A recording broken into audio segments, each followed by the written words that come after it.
Hi, I'm Marie Dorigny. I'm the Paris director of the Columbia Institute for Ideas and Imagination. Welcome to Reed Hall.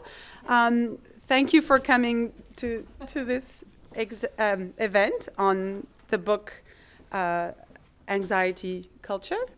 I'd like to thank Emmanuel Caton from Alliance for suggesting that we organize this event in Paris on the occasion of the visit of John Allegrante. And it's a great pleasure to finally do something with you here and to have so many contributors to this unfortunately very timely and necessary book. I hope we're going to distribute Xanax to everybody at the end of the evening, but maybe not Xanax, but there will be wine afterwards as a consolation prize. And thank you for helping us organize it. Thank you to Sari and Meredith.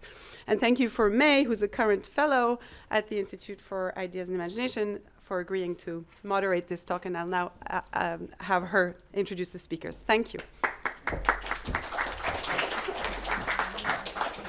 Thank you, Marie.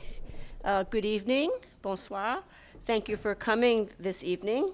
My name is May Nye. I'm the Lung Family Professor of Asian American Studies and Professor of History at Columbia, and a fellow this semester at the Institute for Ideas and Imagination here at Reed Hall. It's my great honor to serve as chair and moderator for this evening's event, a presentation and discussion of a new book, Anxiety Culture, The New Global State of Human Affairs, just published by Johns Hopkins University Press. Thank you to our sponsors, the Institute, Columbia Global Centers, the Alliance Program of Columbia University, and Teachers College at Columbia, especially to Sari, Meredith, Emmanuel, and John, of course. Anxiety Culture is a compilation of 22 chapters, many of which are co-authored. There are 35 contributors from Europe and the United States. The book is an exemplar of a multidisciplinary and collaborative project. The essays are organized around 4 major themes: climate, population health and social well-being, migration, language and culture, and technology, all, as we know, sources of our anxious culture. Professor John Allegrante will present an overview of the book, so I will not elaborate here. I just want to make a few observations. First, and perhaps needless to say, the book speaks to our current moment, a moment of high anxiety. Not only our general condition of climate change, authoritarianism, war, etc., but for many of us here who are Americans, we are especially anxious about the rapid dismantling of democracy by the Trump-Musk administration, and especially for those of us affiliated with Columbia, now under direct attack for destruction. I want to suggest that this book can be helpful to us living in this moment of high anxiety. It provides a conceptualization and context for understanding anxiety culture as a defining feature of our time. In fact, as one author argues, it is characteristic of the last several decades, a post-neoliberal condition fraught by ongoing crises of different kinds, generating fear and uncertainty. Anytime we can contextualize our experience, we can bridge personal affect and emotion with critical analysis. Reading this book over the last week, I won't say it was a balm for my anxieties, but it did help me to reflect, to contextualize, and to connect many of the dots. The book proposes anxiety culture as an instance of middle-range theorizing, a concept coined by the great sociologist Robert Merton, a method that is distinguished from grand theory. Middle-range theorizing is concerned with producing concepts that satisfy both empirical and theoretical ambition. And I would say, as a historian, that is the sweet spot of our discipline. So I'm going to introduce very briefly our speakers. If I read all of their accomplishments to you, we would never get to our program. So I'm going to be very brief. But if you go online and look at the program online, their full biographies are there for you to see. John Allegrante, who will give us the introduction and overview of the book, is the Charles Irwin Lambert Professor of Health Behavior and Education at Teachers College, Columbia. He is the lead editor of Anxiety Culture and senior co-author of the chapter Adolescent Anxiety, Iceland as a Canary in the Coal Mine.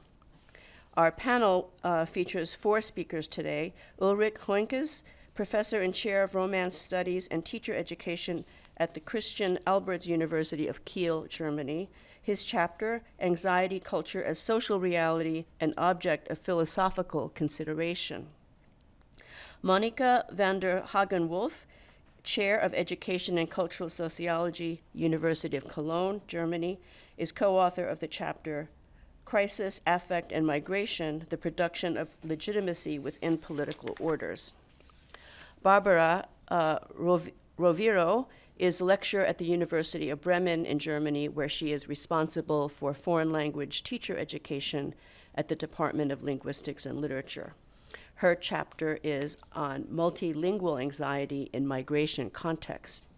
And finally, Karen Struve, professor of French and Francophone literature, University of Bremen, whose chapter, Narrative Anxiety, an Examination of Fractured Memory Through the Lens of Contemporary Francophone Literature. After our panelists give brief presentations, we'll have comments by our two discussants, Raphael Logier, professor of sociology and philosophy at the Institute for Advanced Study, University of Mohammed VI Polytechnique in Morocco, and university professor at Sciences Po X. And Sonali Rajan, professor of health promotion and education, Teachers College, Columbia University. Hopefully we will have time to invite questions from you in the audience, and then we hope you will join us for a reception of wine and other relaxants. We will also invite you to purchase the book.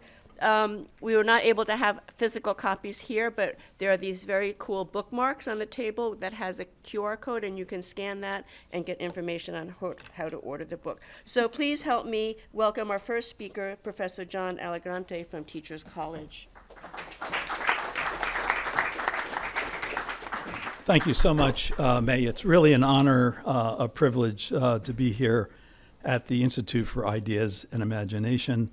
And I too want to thank Marie and Sari and Meredith for all that they have done to get this organized, including me and our group. And I especially want to thank Emmanuel Catan, who unfortunately could not be here tonight because of a personal matter that he had to attend to. But this is just a spectacular venue, and we're delighted to be here. And I want to thank all of you for coming out to join us and to fill the audience, the seats up with audience. So thank you so much for being here. I'm going to get us started, and I'm going to set the stage for our discussion with a brief overview of the book, its origins, and its landscape. So let me begin by saying that this really is a book that aspires to a great scholarly ambition. The story behind that ambition and the basis for the collaboration, I think, is really worth recounting briefly, because an account of the origins of the book will give you some context, and more importantly, it will speak to you about the motivation behind writing the book and our interest in catalyzing an interdisciplinary scholarship around something that we are calling anxiety culture. The four editors come from very different disciplinary backgrounds and occupy very different ranks within the academy. Among the two senior scholars and co-founders of the Anxiety Culture Project, my research, as you've already heard, my scholarship really focuses on health promotion and education in the United States and in the Nordic context. My colleague, Ulrich Hoinkes, a German scholar, specializes in sociolinguistics and Romance language studies. The two junior scholars, if I can say, are both humanities focused. Michael Schapira, a Columbia PhD graduate, and he is here with us tonight in the background there. They really concentrate on the historical and philosophical underpinnings of the modern university. And Karen Struve, our other junior scholar, also a Romance language scholar, she focuses on 18th and 20th century Francophone literature. I think it's really important to note that anxiety, if you will, and anxiety culture was really never an articulated part of our scholarly interests at the outset, not certainly a primary interest. And when we started some 9 years ago this year, when I first met the intrepid Ulrich Hoinkes, who came to New York and met with me at Columbia in March of 2015. We deepened our relationship in Kiel, and you can see we enjoy ourselves as much as we can. We met later that year in June when I led a delegation of Teachers College and Columbia faculty to participate in an informal Come Into Touch conference that brought together scholars from the Christian Ulbricht University of Kiel and Columbia as well.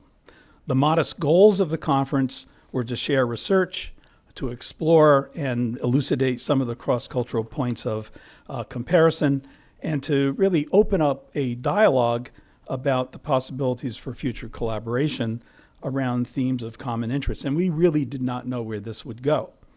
But one theme that did emerge over the course of the 3 days of our conversation was the prevalence of threats and fears and dangers in public education, and a clear sense of the unease pervading the enterprise of public secondary education and really the broader society at the moment. And for that matter, in other locations around the United States and Europe. We thus sought to really further elucidate and understand and better articulate the contours of what we were sensing was an unease and its implications for public education. And with any sort of descriptive open exercise such as the one we engaged in, there were, of course, vigorous debates, some of them somewhat heated, during these intellectual salons that we conducted about the appropriate terminology, if you will. Questions like, was our description of threats and dangers adequate? Were we talking about mere discourse or existential realities? And should public education remain the orienting frame? And if so, should the emphasis be with public or indeed education?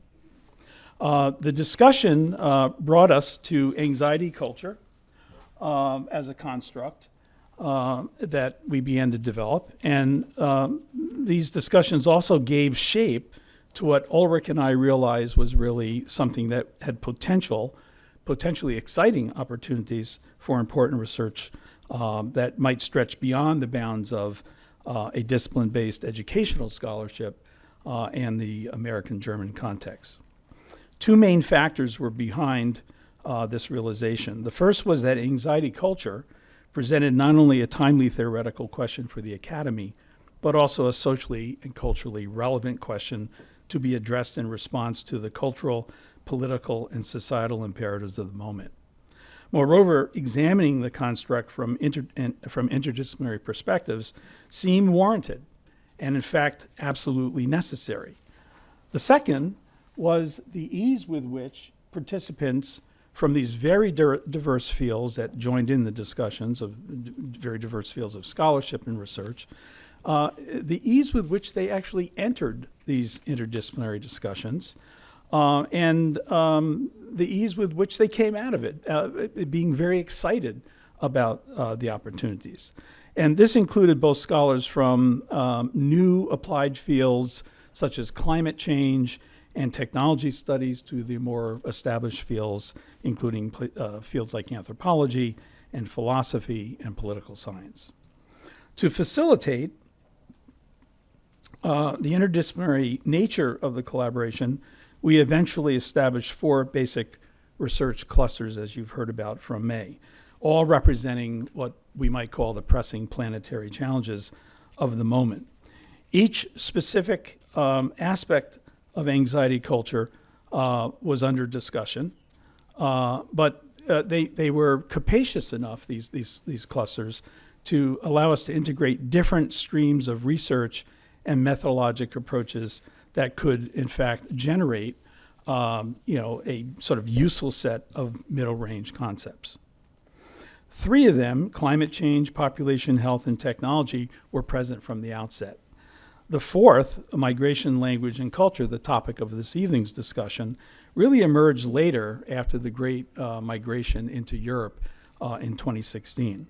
And cross-cutting each of the areas, of course, the broader influences of the deeply divisive cultural and political polarization that have emerged in the last decade in the United States and across the post-World War II liberal democracies in Europe, including the Russian invasion of Ukraine in 2022, the Israeli-Hamas conflict that broke out in 2023, and regrettably, perhaps most notably, the results of the 2024 US presidential election. Now, we first sketched out our notion or our vision of the construct of anxiety culture in a 2018 paper published in Europe Now that became the basis for our book. And against this backdrop, work on the book began in 2019, a year before COVID-19 disrupted our lives, when the Johns Hopkins Press offered us a contract to produce the volume. Thus, much of the work on the book occurred during the course of an unfolding pandemic that would kill over 6.5 million people globally. And despite the pandemic, we, and especially our contributors, I would say, almost 1/3 of whom had participated in the various conversations of one or more of the Anxiety Culture Project conferences and symposia, they really adapted and they persevered with remarkable resiliency. So the resulting book has been organized into these various clusters, if you will. You've heard about them. They include a start with disciplinary perspectives, climate change, population health, migration, language and culture, technology, and there is a concluding section, a coda, if you will. In addition to the preface written by Slovene philosopher and sociologist Renata Selekel, and an overarching introductory chapter by the editors, each section carries an essay written by one of the editors that briefly describes the rationale behind the specific cluster and provides a bit of an advanced organizer, if you will, about what follows in the chapter. So with that, I just want to sort of pose this question and begin to finish up. So by now you're probably saying, so what is exactly anxiety culture? What does it mean? Well, there's no question that anxiety is a pervasive feature of modern life. In the field of psychology, where though long established as an issue of concern, a medical idiom, if you will, anxiety has moved to the forefront of clinical concerns for the last several decades. But I need to make clear that if you're here to learn about anxiety as a psychological individual concern, that's not what you're going to get. This book is about not about clinical anxiety. It's not about the biology of it. It's not about the treatment of it. Rather, it's about anxiety as a socio-cultural phenomenon, something larger and much more insidious that is shaping the contours of our human experience in this very moment. Our construct of anxiety is intended to be a heuristic, if you will, with which to understand the characteristics of the anxieties that define our collective worries. Perhaps most notably, the sort of loss of confidence, if you will, in the future, which in Western advanced societies gets translated into worry about securing personal well-being and maintaining socioeconomic prosperity, worry about the increasing destruction of our natural environment and the planet itself, and of course worry about the threat of conflict, especially nuclear conflagration and the end of civilization as we might know it. Such worries invoke notions of crisis or danger, which tends to speed up our thinking, and all of this worry really comes at the expense of a deeper understanding, if you will, of the changing face of our societies and how to cope with it. Those of us who are educators and scholars know from the renowned Columbia philosopher John Dewey that learning possibilities follow from a slower, more patient, and more reflective, if you will, approach to our fears and the confounding features of our environment and the other bewildering times that we live in. An examination of an anxiety culture thus requires us to resist the reductive leap towards solutions or definitive understandings, and rather to develop a generative new set of conceptual tools for understanding and coping with the present moment. So to conclude, as Søren Kierkegaard, the Danish existentialist, philosopher, and social critic put it, anxiety really becomes our best teacher. And as it did for the characters in W.H. Auden's Age of Anxiety, it invites us to meditate on our lives, on our hopes, our losses, and ultimately on the human condition. Thus, we employ anxiety culture as a structuring construct that can provide us with important clues for understanding phenomena as diverse as political discourse, the changing conventions, if you will, of technology, industrialism, psychotherapy, and public health, and also about our topic for tonight, migration, language, and culture. So with that as context, I'm going to turn this back to our moderator and open this up for what I hope will be what I think will be a lively discussion from each of our contributors. Thank you so much.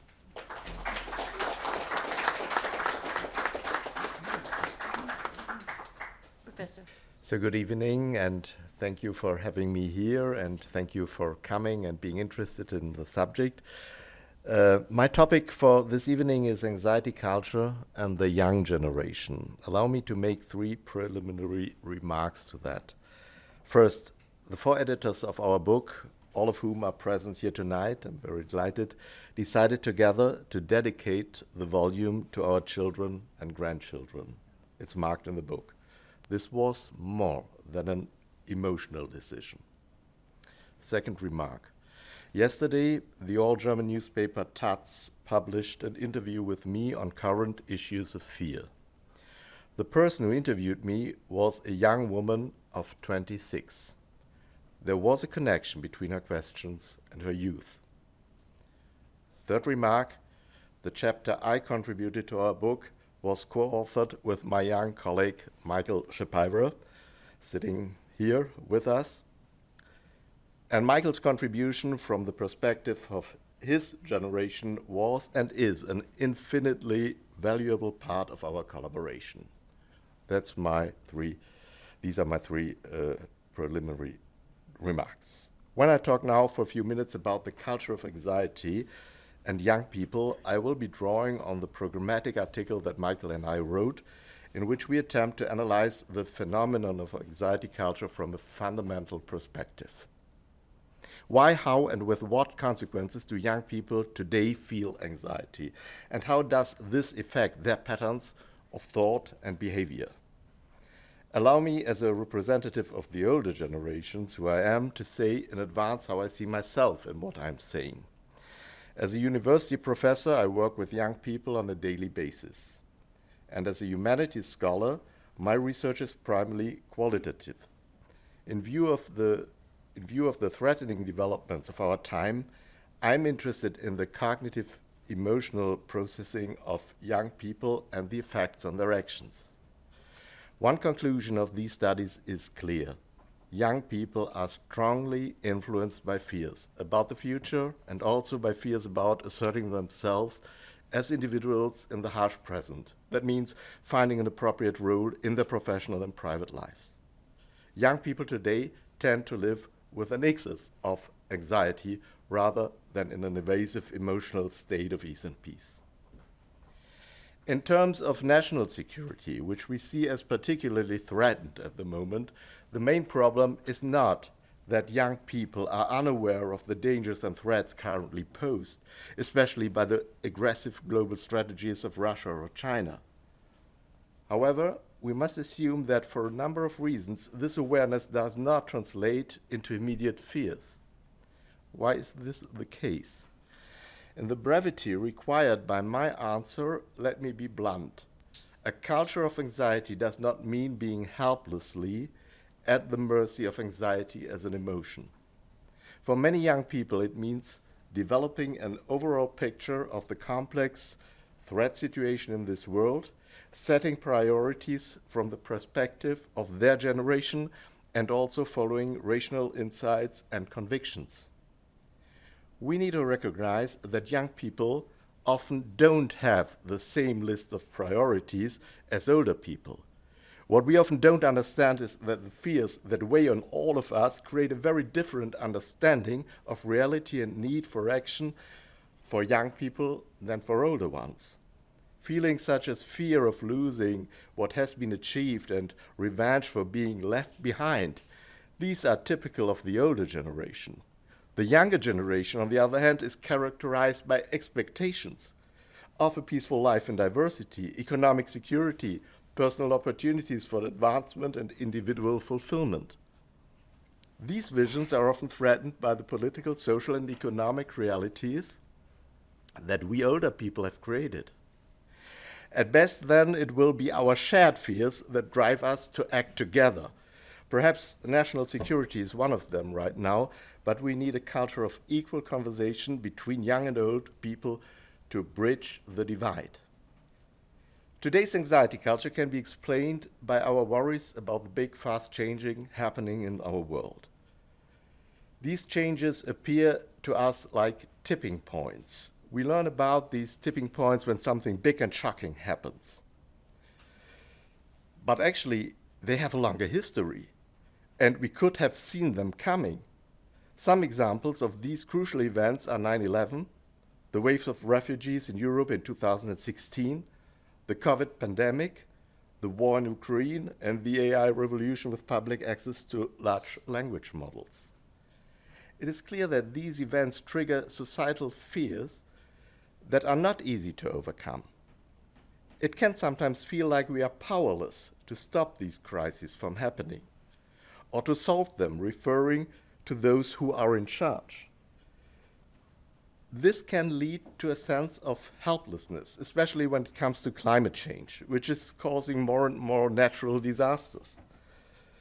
Anxiety culture is a term used to describe our feelings about all these threats in a rapidly changing world. It can be hard to deal with the complexity of these issues and the overwhelming demands on us as actors. It's hard to find the motivation to take action, to make personal commitments when you are feeling anxious. This is another reason why people do not always agree on current topics like the arms race and don't find a personal engagement with them. Another way to explain our anxiety culture is to look at how we communicate and interact with each other today. This way of communicating is very important for all of us, but it has a particularly strong effect on the daily lives and thoughts of young people. I'm of course referring here to social media, which can be dangerous because they often aim at distraction and manipulation. The most dangerous effects of social media are the lack of facts and reason in arguments and in the formation of opinions in bubbles. All that might limit a democratic culture of debate. In this poor communication culture, for example, people who support and oppose rearmament have no chance to meet, and it becomes difficult to find common ground in such discussions. We can see this in the current political debates on migration restrictions. The mechanisms of digital communication are right now changing traditional debates in parliament and the media. This is causing even centrist parties, and we are very proud of our centrist parties in Germany, but this is driving them to act in an unusually radical way. They pretend to act calmly, but they actually make strong statements and don't compromise. This kind of communication doesn't mix well with a balanced reason. It's surprising how quick we are, I should say, to question human rights, constitutions, European law, and so on. Insults, hatred, and stubbornness finally end up in democratic institutions.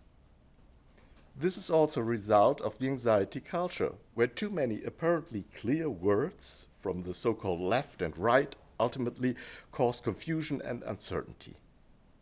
This makes it hard to have a balanced discussion about serious but sensitive topics like national security for now. Winston Churchill once said, "Fear is a reaction, courage is a choice." If you ask me where our youth is right now, I would say somewhere in the middle. By this I mean that we are rushing to judgment when we accuse our youth of being too soft and no longer committed to their country. Neither may be entirely wrong, but these reproaches are certainly the result of the welfare state and public education with which we have socialized our children. It would be wrong and dishonest to blame them today for the effects of our common living conditions, especially from the perspective of my generation, which has never known a day of war, not even the threat of war. The only thing that distinguishes us is that our parents, let's say my parents, suffered the horrors of war and derived from them a never again that we adopted, but that our world situation is now drastically challenging. Unfortunately, we are ourselves partly responsible for this world situation. So let me come back to Churchill. Fear as a reaction describes the anxiety culture in which we all live today, especially young people. As we are all part of this anxiety culture, it will be difficult, though not impossible, to find the courage to act or react constructively. But we, as older people, have a responsibility to do so, not only by building a defense industry and a well-functioning army, but above all by engaging in public discourse that has two goals. First, to recognize current fears, to take them seriously, and to help better understand them in their complexity. And second, to work with young people on a common discursive framework that seeks to reclaim a magic word that is essential for survival, and I refer to the word confidence. Ingo Zamperoni, a news anchor on German public television, regularly ends his newscasts with the wish, "Stay confident." Given the catastrophic context of much of the news, he thus addresses a desideratum that would be taken seriously if it did not imply a paradoxical relationship to the reality we are facing. Young people are not naive, but they are often psychologically overwhelmed by the reality they experience. And they sometimes even opt out of the flow of information provided by the news. This cannot be the basis for decisions and courage, nor for confidence. I don't have a magic bullet for this problem right here, right now. But I have been working with many colleagues for years to develop an understanding of our anxiety culture that takes fear seriously and can serve as a basis for motivating people to take positive action. Perhaps many members of the older generation have not done enough to address the fears of young people adequately. And perhaps they have understood them even less than the younger generation itself. Thank you so much.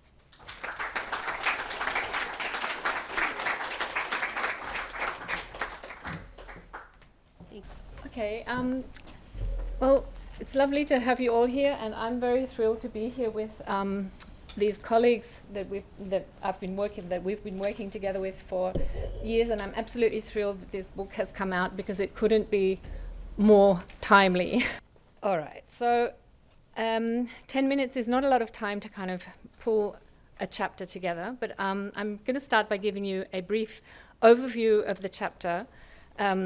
Crisis, Affect and Migration, the Production of Legitimacy Within Political Orders, that I've written with my co-author, Professor Paul Metzgerl from Bielefeld University. Then I'll be looking at some current media examples just to show you how current actually the theory is that we were looking at. It couldn't be more current actually. And finally, I'll actually read out some reflections from the text. And once again, because I feel like it just, I was reading it the other day and I just thought, oh my God, this is so what's happening and it's so what we need to be thinking about. So I'll tell you what that's about a little later on. So this chapter explores the interplay between migration, crisis, and social order. emphasizing how migration challenges, unsettles, and reshapes societal structures. It analyzes the political and emotional dimensions of migration, showing how crises are culturally constructed to create an alarmist sensibility and a sense of urgency in order to legitimize state decisions. We're seeing it happening all the time in the chaos of the Trump, and not only that, but the chapter highlights the role of affect in shaping the legitimacy of political orders and societal responses, focusing on media representations and political discourses that create threat scenarios. Racist, colonially inspired othering between a national, racial, culturally coded us and the dangerous them, mostly in the guise of Muslim asylum seekers, reinforces this difference, legitimizing the perceived societal threat. By examining the threat of both too much and too little migration, the text reveals the contradictory and ambivalent, politically charged nature of migration discourses, highlighting hegemonic power relations and affective mechanisms that maintain and regulate social order. And I'll have a look, I'll just address a couple of very, very recent examples in Germany. In December 2024, a Saudi Arabian doctor drove into a Christmas market in Magdeburg, killing 5 and injuring 200. In January 2025, an Afghani man with deportation orders stabbed a 2-year-old and a man, both German nationals, in Aschaffenburg, although the little child was from Moroccan parents.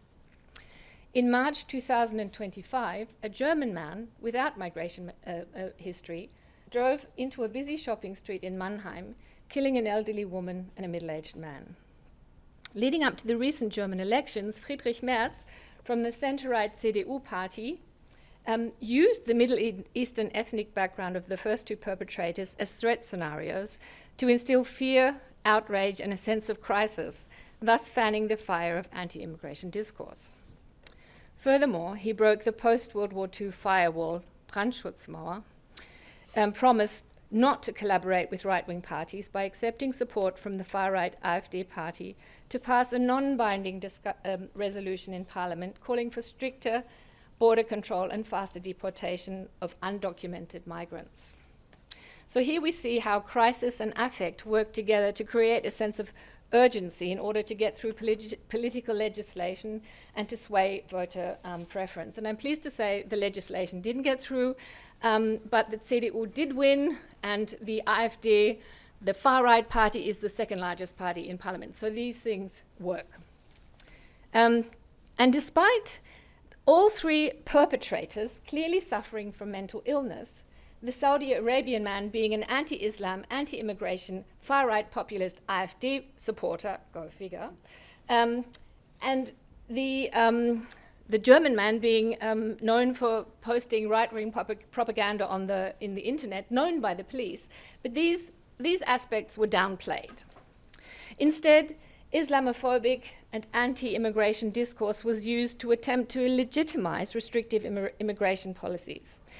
In the case of the Mannheim man, which admittedly took place after the German elections, he was deemed to be of unstable mental state, and that was the motivation of his crime, not the fact that he had sort of right-wing ideology. So the first two examples show the kind of the fact that national, racial, cultural codes are used to instill fear, and in fact other aspects like mental health or gender,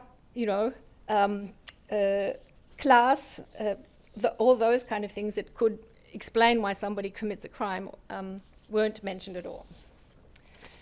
So speaking to Paul Metzgerl, my co-author just leading up to tonight's event, and he greets you all, we were talking about the fact that it's not really a crisis of migration we're facing. That's one of the things we argued in the paper, because it's either too much or too little, and by 2030 we're not going to have enough skilled or unskilled workers.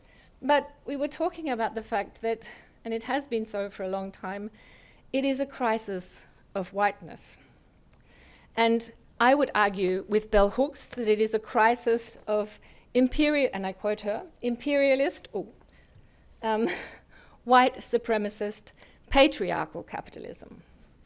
The symbolic social order is changing irrevocably.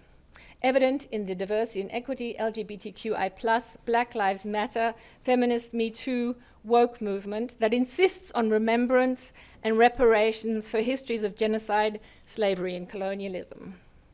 The destructive backlash and anger against this societal change can be explained by Henry Giroud's concept of nostalgic pessimism, which critiques how society often looks back at an idealized past that didn't necessarily exist, but it looks back at the idealized past to cope with the present challenges and uncertainties. Giroud argues that this mindset can be detrimental as it prevents individuals and societies from addressing current issues and working towards better sustainable futures. And this is a bridge into the closing reflections of our paper. And Paul and I decided that far too much energy is spent on negative affects, and we decided that it was just as important, if not more important, to look at love. So closing reflections and love matters. Just keep in mind the chaos going on under the Trump presidency at the moment, the shift to the autocratic right everywhere, Germany. So I'm quoting from the text. Borrowing from Martha Nussbaum's book on political emotions, Why Love Matters for Justice, the mechanism of crisis management outlined in this paper is symptomatic of a form of narcissism that sees others, in this case asylum seekers and migrants, as lesser beings, mere slaves without agency and desire of their own. She asks whether narcissism might ever be overcome in good societies towards the direction of a stable concern for others, and argues that the real problem is the emotional combination of narcissism and helplessness that is resented and at the very core of where radical evil originates. And it is exercised in the tendencies to subordinate other people to one's own needs. And I'm going to jump a bit now, so it's not too long. How then is it possible to overcome Eurocentric grand narratives of modernity? An omnipotent imaginary that has historically left so much devastation in its path, now being witnessed once again in the asylum crisis at Europe's gates, replete with the time-tested racist political mechanisms to cement desired political orders and thus power. And we could equally talk about the US-Mexico border. Not in answer to this question, single answers and general theories being part of the problem, but rather as a way of thinking towards what might be possible, we leave this paper with a few final reflections about what we consider the urgent necessity for the rebuilding of heart, and with it the possibility of actively imagining a future world that is less structured by violence and injustice. We suggest two possible movements, one outward into the world and another inward into the body. Nussbaum, following Winnicott, reflecting on ways to bear the tension of incomplete adaptation, suggests cultivating a generous, erotic, outward-seeing movement of the mind towards the world that is intelligent, emotional, and curious. A kind of seeing that views the objects in the world with wonder and love, as a way to propel the infant beyond the frozen state of narcissism. Deleuze, drawing on Spinoza, advocates an inward movement away from a radically individualistic, omnipotent imaginary, towards an embodied and connecting form of transsubjectivity. This being the condition of possibility for a complex, emergent unity that is more effectively potential and expresses each individual in terms of those aspects they share in common. It is exercised through an affirmative containment of the other, or more aptly, a mutual containment that occurs through interrelational affectivity, meaning bodies, as Spinoza insists, that are not separate from minds, nor an I from an other, affecting and being affected within time and place.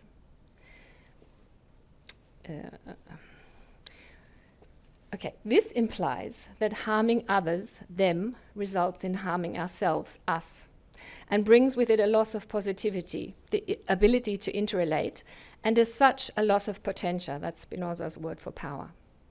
With this gone, we lose our ability to be free.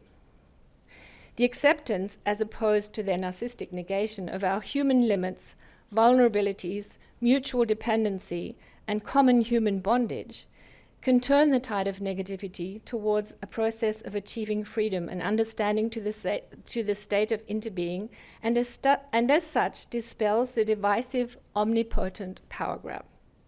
It is complex and complicated, but in the end, it is a choice.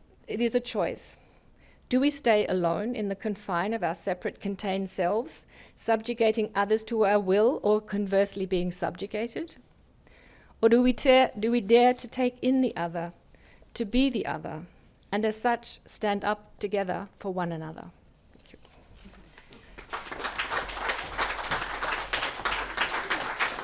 Barbara Rubino.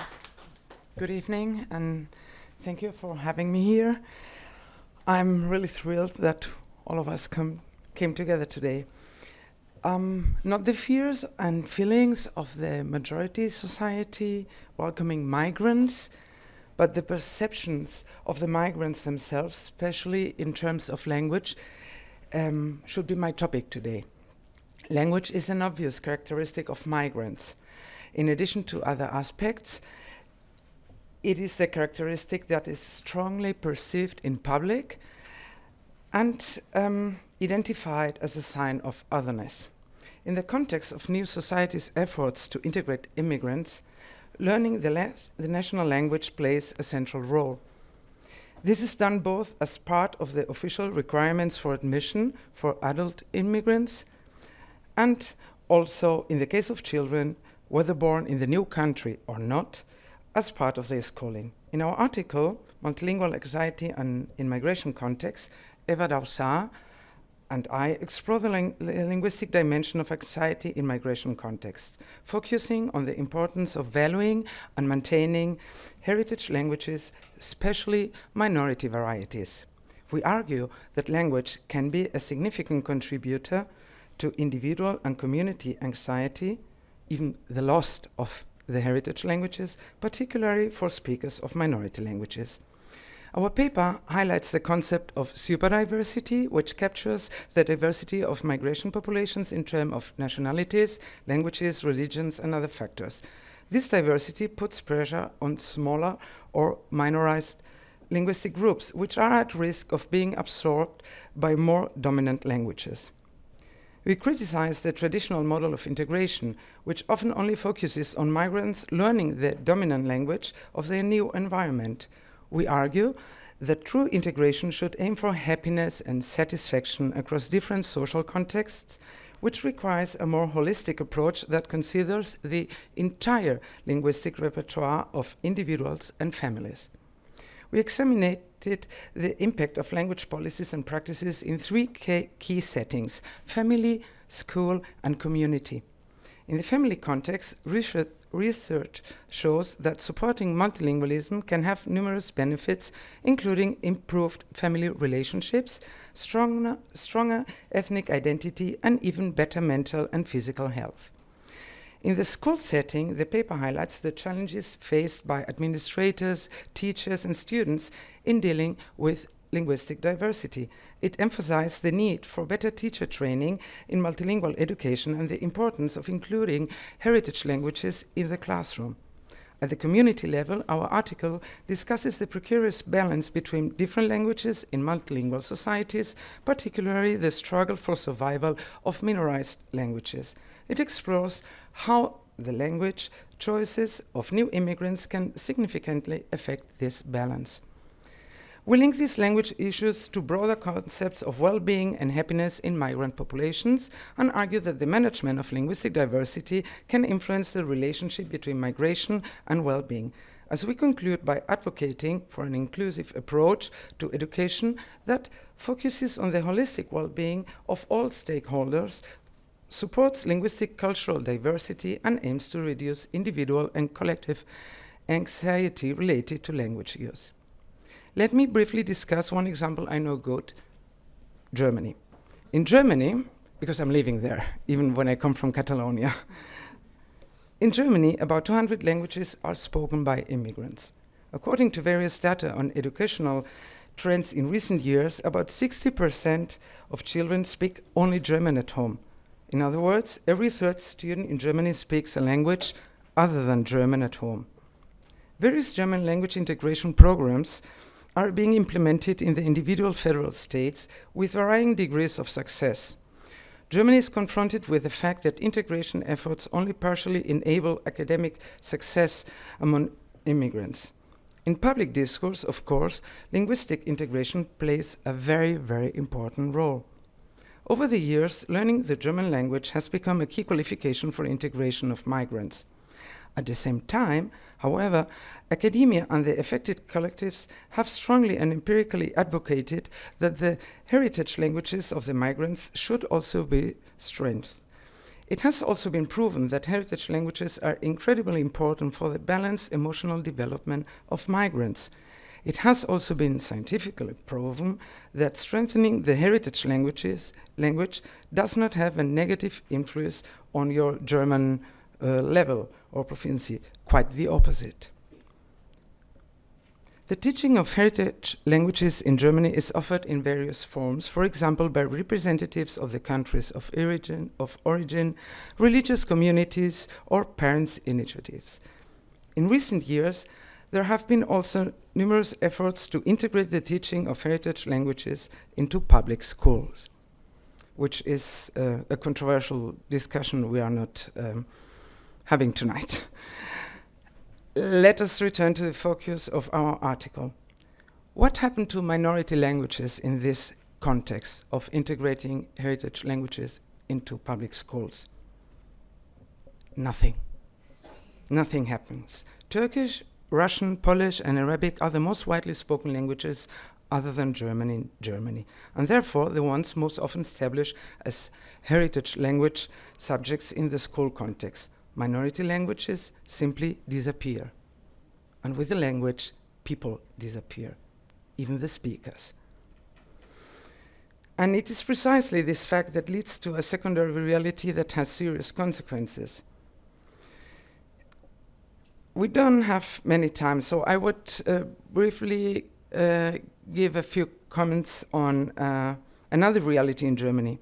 In Germany, there are about 1 to 2 million Kurds living there. 1 to 2 because since many of them now have the German citizenship, it is very difficult to obtain real data about that. Maybe 1 million, maybe 2. They are a minority. The Kurdish community in Germany has developed through several waves of immigration. 3 waves in the last century, and since 2011, many Kurdish refugees have come to Germany as a result of the Syrian war. There is a study by a German colleague, Franziska Müller, that examined the language attitudes of first and second generation Kurdish speakers in Germany at the end of 2023. In general, the study shows that Kurds have positive attitudes towards their own language, especially in the affective component. However, there are significant differences between the speakers' countries of origin. The group from Rojava, coming from Syria, has the most positive attitudes. They came later. While the group from Bakur, which is in Turkey, tends to have the most negative attitudes. There are also differences between the generations, which is not the topic right now. But in the second generation, we observe a convergence of differences between countries of origin tending towards more negative attitudes in a different way than in the first generation, where the attitude is more positive. Asked for the reasons of that, the speakers avoided answering and showed anxiety and insecurity. This is the point. This reveals an immediate research desideratum that the author of the study does not address, and which is the topic I was talking about. Eva Rausar and I postulate that the negative attitudes among Turkish Kurds may be partly due to the fact that they experience double discrimination as migrants in Germany, as a minority, and within the migrant groups as Kurds vis-à-vis the stronger and dominating Turkish community. This domination is also very, very accepted by the majority society in Germany, which makes it more real and threatening. The anxiety resulting from this double discrimination leads directly to a worsening of attitudes towards the Kurdish language, which then involves the other Kurdish speaker, even coming from Syria. They came later, but they realized that it doesn't change when they are in Germany. The consequences of this cannot be considered serious enough. The isolation and the loss of affinity to the heritage, culture, and language of origin do not lead to a better integration of this doubled minority into German society, but to a collective anxiety and trauma. Our article makes a strong case for supporting multilingualism at all levels of society as a means to increase well-being, reduce anxiety, and create more inclusive and harmonious communities in the context of increasing global migration and linguistic diversity. And if this should be done for the large migrant groups, for the important ones, it is even more necessary for members of persecuted and oppressed migrant groups who, even after having finished the migration process in the new context, find it difficult to free themselves from the many disadvantages and discriminations they have been suffering at home and again in the new home. It is a moral obligation of the new society to ensure that this does not happen. If we fail to do so, we will perpetuate grievances and prevent their well-being. Otherwise, we run the risk of leaving more people behind, and we think we cannot afford that. It's time to take action in this topic, so we may discuss about it. Thank you.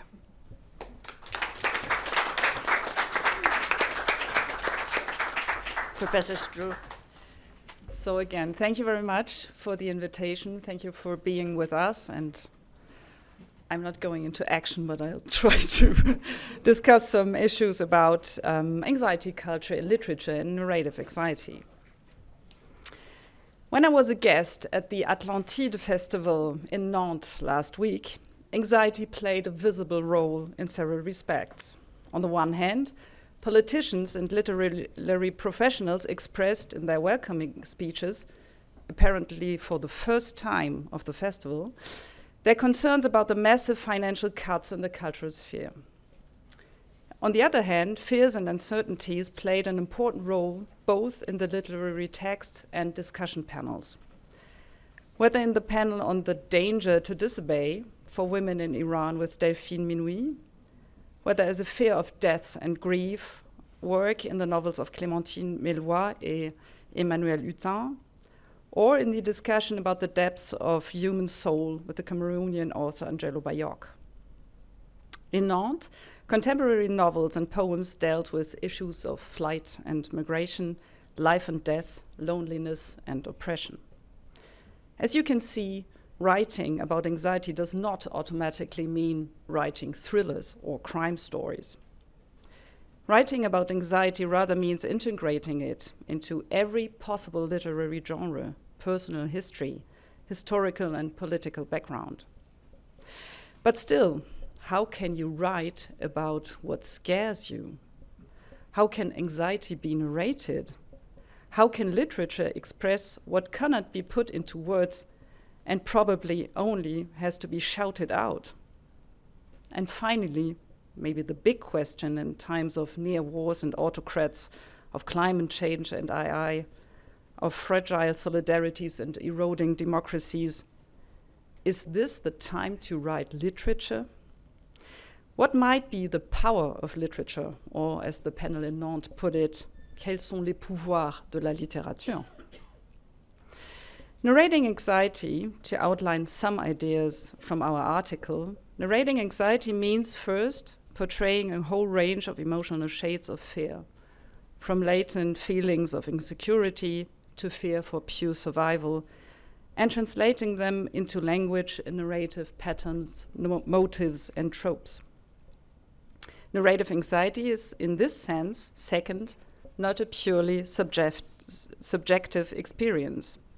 As narrative and narration, it's culturally coded and thus conventionalized or even politicized, especially in the post-colonial perspective.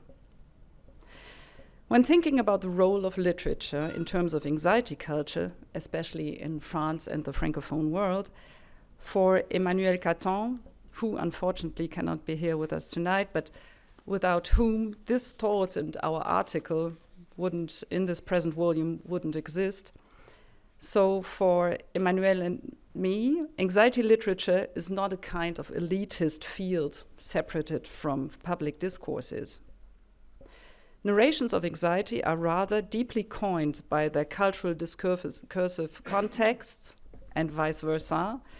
They have a narrative, rhetoric, and aesthetic impact on discourse. That's the reason why our perspective on literature is not just a nice to have add-on in the interdisciplinary anxiety culture project. Our research offers, I hope so, offers insights about the narrators of the anxiety within fictions that provide a broad spectrum from dystopian or utopian worlds in the future to attempts of catching up with the present. And you might think of corona fictions like Wajdi Mouawad's Paroles Tenues or Philippe Lanson's Le Lambeau, trying to handle terrorism in his case, just to fictions that deal with fractures and silence in the past. In this regard, contemporary fiction might be seen as a detector or laboratory of different discourses about anxiety. You might here in France automatically think of Michel Houellebecq as one of the most famous anxiety detectors. His novels deal with fears of technology, of artificial intelligence, biotechnology, with loneliness, despite omnipresent communication, the fear of losing patriarchal power structures and privileges, and more, and maybe even more importantly, the fear of the other. In Soumission, Houellebecq expresses his fear of the racially marked foreigners in France. This fear of the other, to speak in Zygmunt Baumann's terms, seems to us to be one of the most pressing questions of the last decades in France, and, as Amin Malouf puts it in 2006, it might even be the fuel of France as an exclusion machine. You can see how omnipresent fear leads to a mood of anxiety culture. This is my very poor English translation, so I read a bit of it in French. Son carburant, la peur, peur de l'Europe, peur des anglo-saxons, peur de l'islam, peur de l'Afrique qui piétine, peur des jeunes, peur des banlieues, peur de la violence, de la vache folle, de la grippe aviaire, peur et honte de son passé, and so on and so forth. In our article, Emmanuel and I highlighted this fear of the other, mentioned by Amin Malouf, that is maybe more than just a side effect of xenophobia or racism. The fear of the other goes hand in hand with the fear of the past and of history, whether it's memory of the Vichy regime, the Algerian war, or the slave trade. But what might be the potential, or let's say the power of literature in this regard? Literary texts can help shape and modify the literary historiography of France by rewriting canonical texts. For example, Césaire's Une tempête, or Kamel Daoud's Meursault, Une contre-enquête, kind of response to Camus. Fiction addresses the fears of fractures by telling their own corrective, alternative, critical stories that minimize fear less with stable self-images and narratives, but can hold in abeyance in literature precisely the ambivalence of self-empowerment and powerlessness, fear and resistance, like in Sondé's novel Le silence des esprits, The Silence of the Spirits. Francophone novels provide insights about the rehabilitation of the collective memory of minority groups and their place in the contemporary historical landscape by, for example, combining family stories with the official national history, like Leila Slimani does it in her trilogy Le Pays des Autres, between France and Morocco. Fiction provides us with different perspectives that can help redraw the map of fragmented memories and rediscover or even reinvent connections among them. Fiction exposes fractured memories and offers clues about threading them back into a more complex, multi-layered human history. An analysis of loss, absence, and forgetting in these works enables us maybe to examine to what extent they can reconnect fractured memories, not through the invention of new national myths, but through the creation of individual narrations that offer us an opportunity to question our place within collective memories and reinterpret our own lives. In a certain way, if I may put it this way, fictional texts recreate. They do not only repeat or mimetically reflect discourses of fear in terms of violence, fractures, and trauma, but also foster, support, and even transform stories or histories. To conclude and to come back to the big question in Nantes, and maybe for all literary scholars, the power of literature could be detected on several levels. Literature serves as a laboratory for articulating, processing, and confronting fears. Literature cannot only offer the individual reader identifying interpretations and first-person experiences of anxiety. Literature also traces and depicts discourses on global moods, to speak with Bude, on a collective level. It might also be a kind of school for recognizing the narratives, discourses, and the supposedly objective explanations as purposeful constructions. Marc Répand calls them constructions ciblées, if not to say the manipulations in discourses. In the echo chamber of literature, the human, as political, rational, and narrative being, can articulate questions of democracy and public spirit, of individual disposition and collective cohesion, and what humans have done in history or what they intend to do in the future. In this respect, anxiety is a reflection and sensing of humanity itself. For Michela Mazzano, fear is a trace of humanity. La peur est une trace d'humanité. And that is why the productive character of anxiety is also evident in literary texts, not in paralyzing or giving an impulse to flee, but as a poietic space that creates counter-discourses, new narratives, and, to use Montaigne's words, to give wings to the heels. John always tells us to end with hope, and that's what I will do.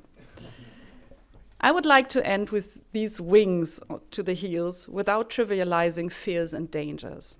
Despite global threats and simultaneous calamities, the Festival Atlantide à Nantes sees itself as a place for cultural optimism, comme lieu de l'optimisme culturel. And Alain Mabancou puts it this way: plus que jamais, les mots et la littérature réunissent les femmes et les hommes de tous horizons. Plus que jamais, l'art, la pensée, l'imagination sont indispensables, sources d'inspiration pour lutter contre les chancellements de nos démocraties et porter haut et fort la culture comme un service public essentiel. Thank you very much. Okay, we now have two distinguished discussants to make some comments, and then we will open for questions from the audience. So first, Professor Sonali Rajan from Columbia University. Thank you. So I am not a scholar of migration or of climate or of language or of culture, and but I am here. I am one of the contributors to the book, and my chapter is on gun violence in schools in America. But I say that to say, so I was taking vigorous notes as I was writing and listening, and I just wanted to reflect on the fact that I heard a number of themes and concepts that were shared this evening that resonate so much with the work that I do, and I just think this brings together and ties together so beautifully the themes that have been reflected in the book as a whole. But as I was listening, first of all, I love this. Courage is a choice. That love matters. That young people are deeply and viscerally aware of their fears, but that contributes to relative need for action. And I think about that a lot with the young people I work with in schools and who have built their lives around the anticipation of violence, at least in the United States. I heard about us versus them and crisis and affect, and the crisis of whiteness, which took my breath away when you said that. We heard that we need to actively imagine a future world not shared by violence, which is something I think about all of the time, and I think that that's the bar we should set, right? Not just that we're reducing the likelihood of violence, but that we are enabling and imagining a world in which that eradication of violence is indeed possible. We heard that we need to attend to family and school and community, not just one, but all of that together. That we need to think about our teachers and how we support them in inclusive spaces. We need to recognize trauma and the fear of the other, which drives so much of what we're seeing, whether it might be migration, violence, or anything else. And we need to write about what scares you, which is what I think all of us are doing in this book. And I thank John for inviting us with the chance and opportunity to think through that. And lastly, I think a lot about how all of us here are collectively walking that line between hope and hopelessness. And I think that's constantly the balance that we're pulling in the work that we do, and how important it is to remember that there is, we were just talking about this before we talked, but that is what drives us to get up in the morning to do the work that we do. So thank you for being here, and thank you to our scholars for speaking tonight. That was lovely. Hello. So, some notes. Some comments, as it was said on the program. So my first comment is to say that anxiety has always existed. It's not new. What is new is not anxiety. It's the fact that it's socio-cultural, as you said. So it means it's a culture of anxiety. It's an anxiety culture. And the second point is that it is also the first time that it's globalized. So it's a global anxiety culture. It's what is new, and it's what must be addressed, in fact. So the second point is that this global anxiety culture is typical of young generation. I mean, at least it's just more, involve more the young generation. It was said by some of you, many of you actually. And it has also some reason that are, we'll say, amplifying this anxiety culture. We talk about social media acceleration, digital communication, and all these things. And so there is some kind of a feeling of vertigo in front of this acceleration, you know, the feeling of the emptiness in front of everything is always accelerating. There was also, I think, a very interesting comment in the idea that we maybe need first to understand the very structure of this new fear, to be able to take positive and adapted actions. But first, we need to understand what it is. We need to make some survey, maybe sociological, anthropological work towards young people and this kind of thing. After, we were also talking a lot about a subject that I'm working a bit on in my own work, about the fear of the outside, the threat of the outside of the Muslim. I've published a book. It's called the myth of Islamization. And it's interesting because this concept of Islamization, and the subtitle is Essay on a Collective Obsession. And it's interesting because this word of Islamization is a very tricky word. It appeared in the beginning of 2000 in Europe and also in America. Before, we didn't have that. And it in fact changed Islamophobia. It's not Islamophobia anymore, and for what I call Islamoparanoia. And clinically, that's very different, and it relates to what was also said afterwards, the narcissistic structure. When you are phobic, you're just scared. That's fine. I mean, for instance, when you are arachnophobic, you enter in a room, there is no spider, that's fine. I mean, you just deal with it. It's your life. You don't think about it. There is a spider. You're scared. You kill it. You call someone to help you, but you deal also with it. But when you are, let's say, arachnoparanoid, that's very different. When you enter the same room, you see the spider, there is a spider, and you say, oh my God, was waiting for me. That's different, intentionality. And you enter in the same room, there is no spider. You could imagine that you feel better. No, you say, oh, that's even worse, it's hiding. And it's exactly what is happening with Muslims and immigration and this kind of thing. So this is the projection of the intentionality, so that we are surrounded by the outside, encircled. There are people waiting for us, or even the event that would be natural event. We need to project an intentionality, sometimes a little bit too much. Because what is important is to find solutions, sometimes objective solution, not to project the intentionality, even the intentionality of nature, things like that, or even collective human intentionality.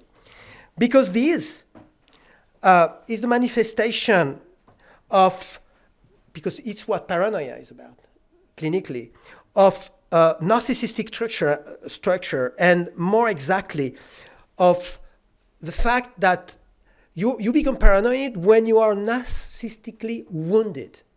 And when you are narcissistically collectively wounded, which is the case of Europe right now, and now, unfortunately, of the US, wasn't the case like 15 years ago. Now, when you look what is the official speech in the US, it's like, we are surrounded. We need to be great again, meaning we are not great anymore.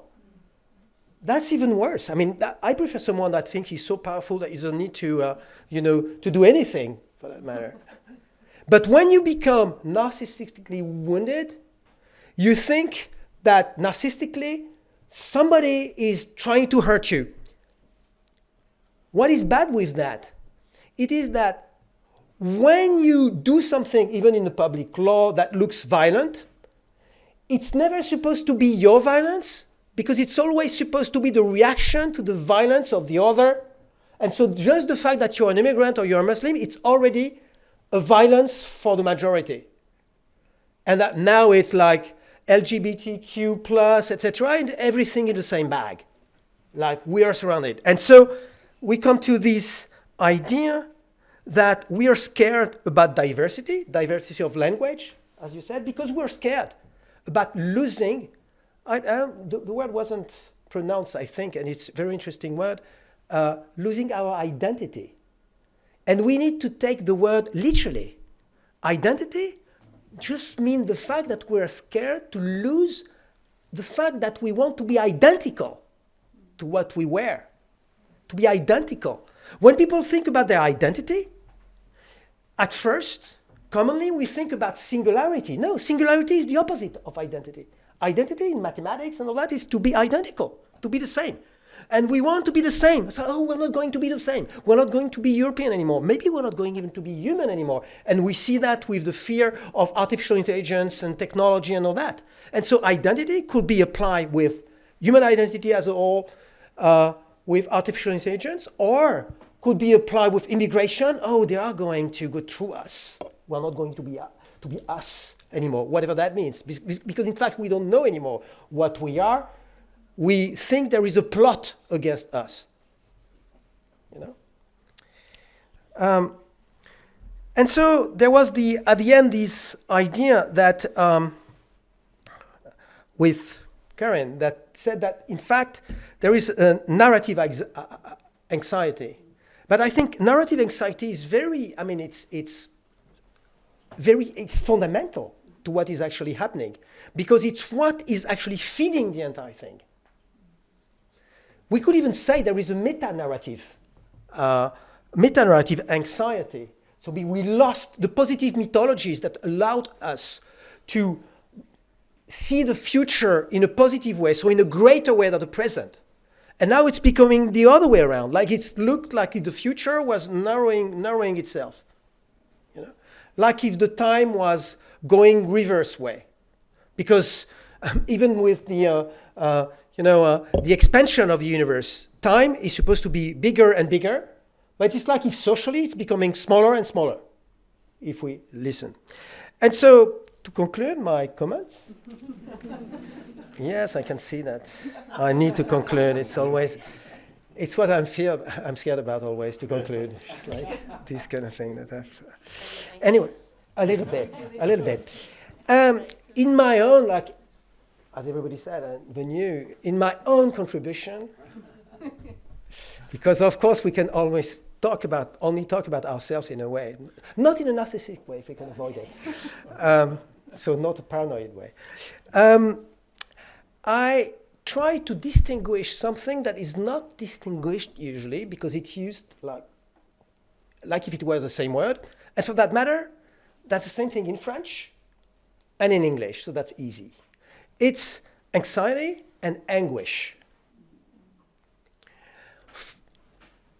Like Lacan would put it, I think anguish is a positive feeling. I'm going to explain just in a few words why. Because as said Lacan, anguish is the only feeling that doesn't lie. Anxiety is a total lie, because we have seen that. Anxiety culture is a lie. We are lying to ourselves. Why? Because actually we are not able to stand our anguish. Because anguish is a structural feeling. The fact, and it's very realistic. It's existential. It's metaphysical. We don't know where we come from. That's a fact. We don't know where we go. That's the fact. We are here. We need to deal with it. And so how do we deal it? We have two ways. We can accept this anguish and make it like this little thrill when you are just on the verge of talking, and it gives you a positive feeling to do something, to say something. It's even, somebody pronounced that erotic. It's even erotic, this thrill. You feel, there is a little risk. I don't know what will happen. I will talk. And you take it positively. You have this little anguish, and you make it something positive. Something that is in, as Rilke would put it, the openness. But in the other way around, if you say, oh my God, it's not possible. I know they will not like it. It's already over before it started. It actually paralyzed you. You can't do anything. And we are in a situation nowadays of paralysis. So we need to face the structural anguish that is the very feature of human beings, because it's the awareness of the fact that the world is not complete in itself, and to accept this openness, right?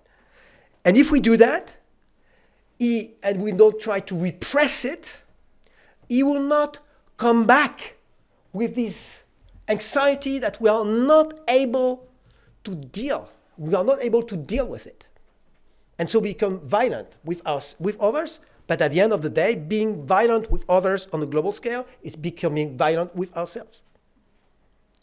Thank you.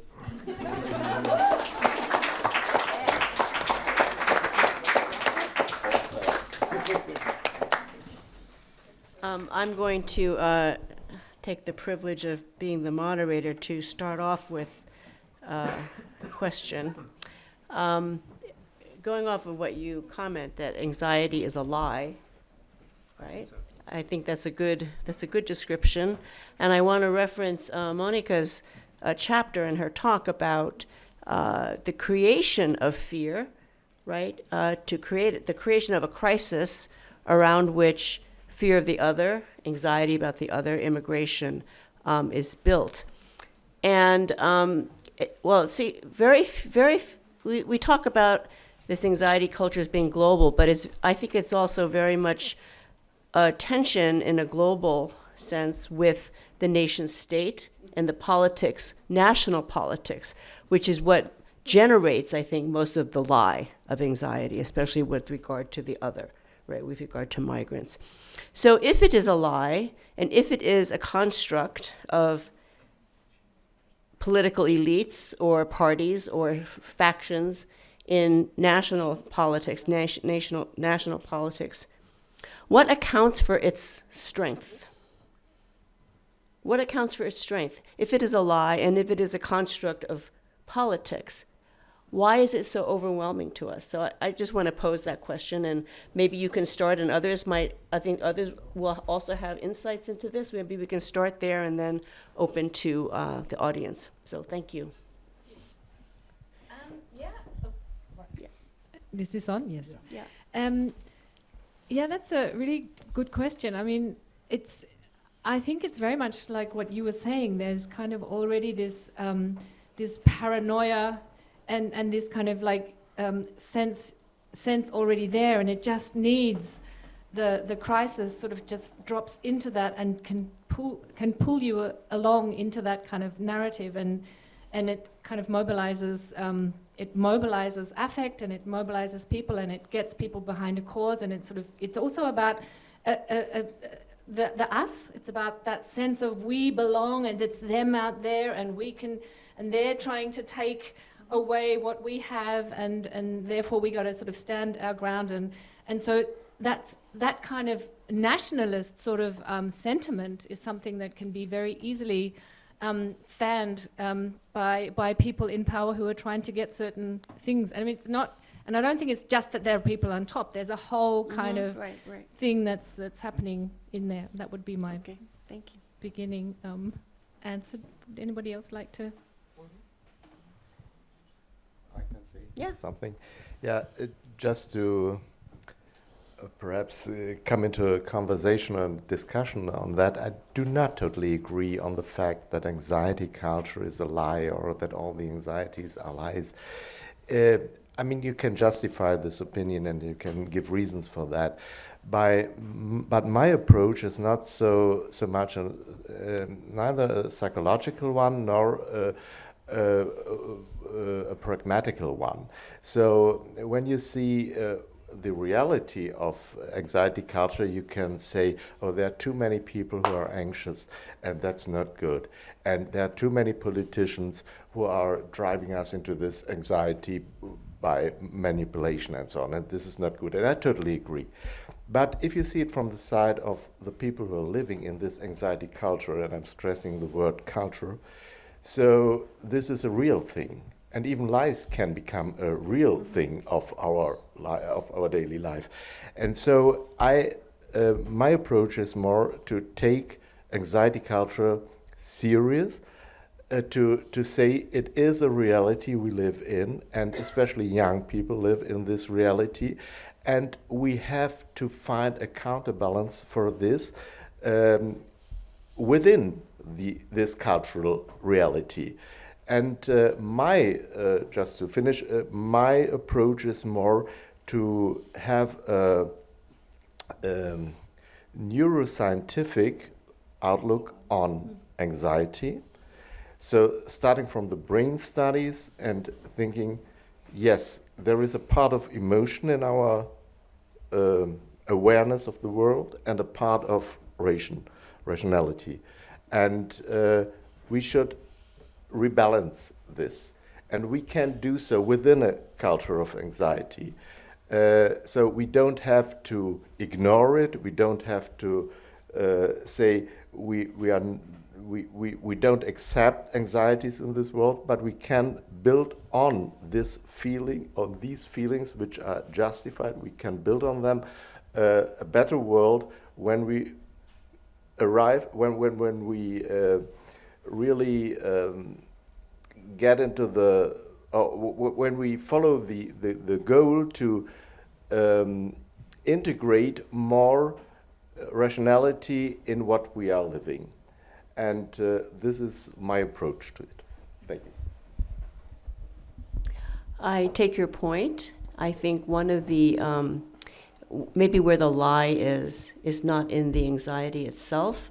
I think if we understand anxiety as a product of grievance, right? People have grievances. One of the big discussions in our presidential election was the grievance of the white worker, right? And this was, to some extent, a narrative, right?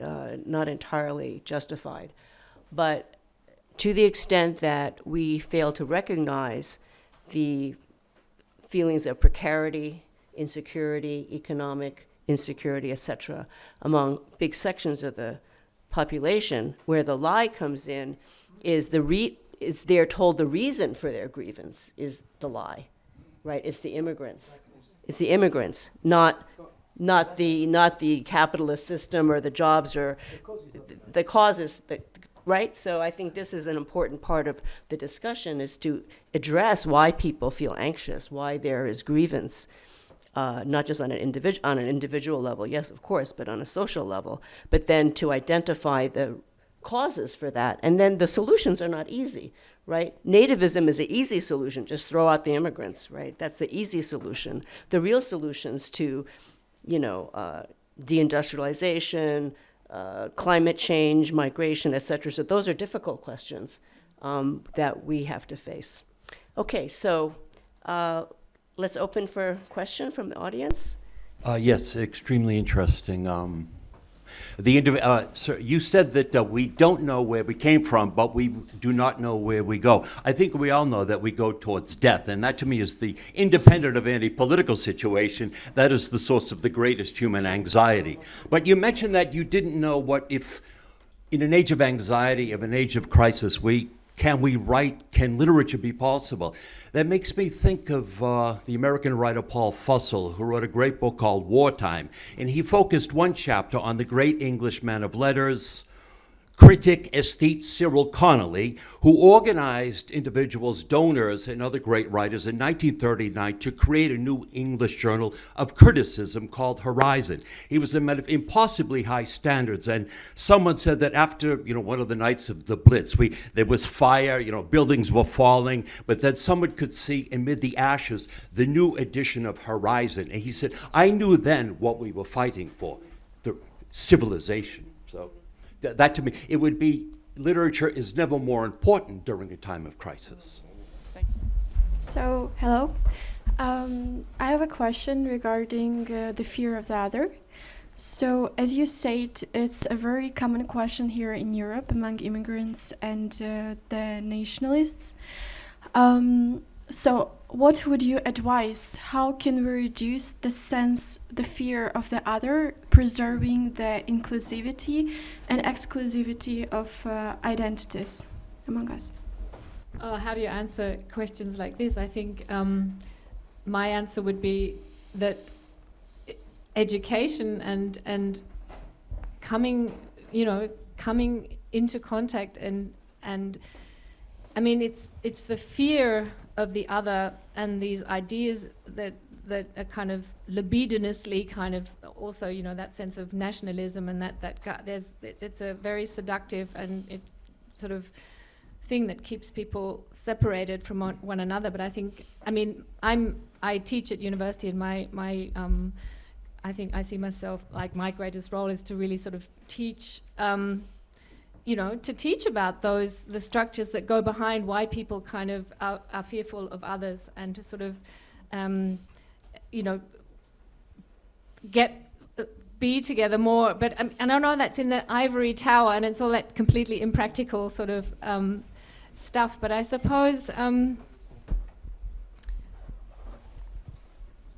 it's very hard in terms of society where there's these polarized positions where people are actually not coming in contact with one another. But I think, one of the roles I think of university, and I think that's where there's been a huge failure, is to sort of like stay in this kind of intellectual spheres and not actually bridging out into communities and trying to sort of get programs up on the ground that kind of bring different people together. So that there is that kind of work going on, but not nearly enough, and there's that that sort of resentment to to intellectualism and those high ideals, and when you've got those identity kind of politics going on, well, they are very polarizing. That didn't answer it very well. I'm going to think of the perfect question in a minute. Well, I do think that when young people are interacting with each other, especially in schools and in communities, that is where our hope for interaction. It's human connection. In New York City, we have I think, 150,000 asylum seekers who came to New York. And many of them children, and the children all were put in schools, and it was a big challenge for the schools to speak their language, understand them. But we have no instances that I know of violence in schools. People struggled to take these kids, and somehow they managed to make something work.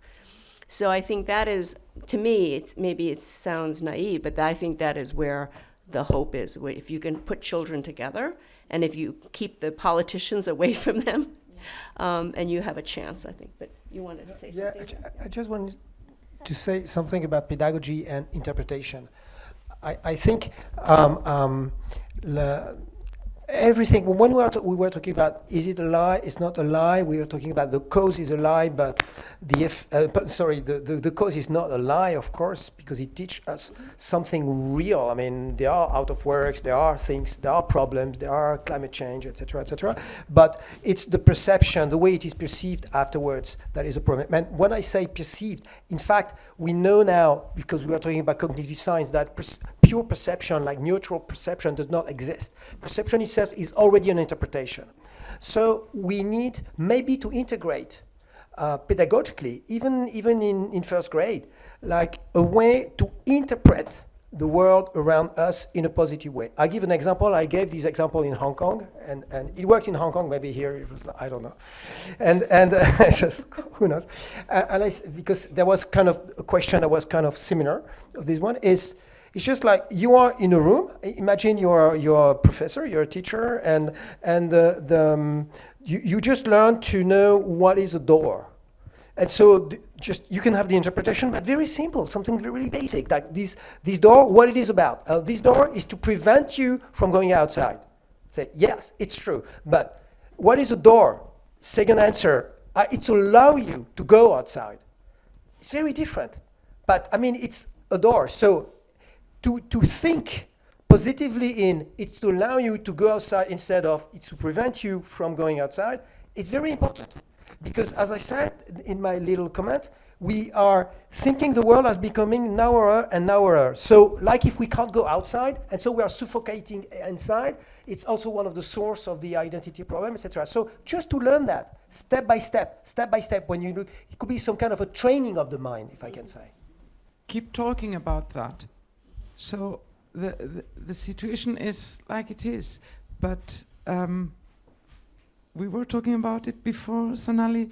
It's like being an activist, being a scientist, being a citizen, being a migrant, or even being the one who is hosting other people in their own country, or something like this. It's just keep everyone in the loop, keep fighting for that, keep thinking about it, keep talking about it, and at the end, I think this has happened before and will happen again, but being able to work with young persons, being a teacher, educator, gave always to me the possibility to really see they are super spreaders. They learn, this is education, higher education, and then they go out into school, and they are the key effect, they have the key position. So all of us have a kind of key position. Coming all together should be enough. Well, thank you so much for all the presentations and ideas that shared. I think, I'm a research scientist working on smart cities and artificial intelligence. And my solution to anxiety from engineering and urban perspective has been bringing mindfulness into basically the mainstream. And also as an immigrant, what I do with my anxiety, which I have a lot of them, moving from one country, coming from Iran to United Kingdom, not knowing how to really speak perfectly English, so I know like my language, Persian, was minority in my community, so I spend a lot of time in silence. And then coming to Belgium, 10 years after, not speaking a single word of French, now I speak quite well French actually, also spending a lot of time in silence. So my solution to my anxieties have always been poetry. So I was wondering if I could read you a little poem I wrote. which is called intimacy, that I think it's actually a therapeutic solution to anxiety. I think anxiety, what Raphael was saying, I think anxiety is a lie in a sense that it is something that is shared by everybody. And when I say by everybody, I really do mean it. Like by my British friends, by my Belgian friends, by my Jewish friends, by my Muslim friends, by every single person I met in my 42 years life, they are anxious about something. So in a way, anxiety is a lie, and I hope that it's not going to be a culture. It's going to be a way that wakes us up to who we are as humans. That is, we are humans, and I think this predicament of being human is something that I think is so complicated to be a human. I mean, as you age, you might realize that it's very difficult to be a biological being. So can you stand to read your poem? Or why don't you come up no, here? I think I sit. Okay. Yeah. All right. That's another anxiety I don't Fair enough. Yeah, so this poem is called Intimacy. And I wrote it to someone that I thought is just difficult to reach. As if like the heart is so closed that, or there is no space of recognition. And I think anxiety starts there, where there is no that I see you, when there is no I recognize you. I think that is the epicenter of anxiety. So, intimacy. In you, I am more. Yes, I am more than this unit. In you, oh yes, I am expanded, like the center of the earth that sustains life. Like a breeze, fast, punctuated, sharp, my being seeks you, so permanently. Yes, so permanently. I love you. Yes, I love you. In loving you, I am more. In loving you, I am life. In loving you, I touch. Oh yes, I touch that thing that begs realization. Thank you very much.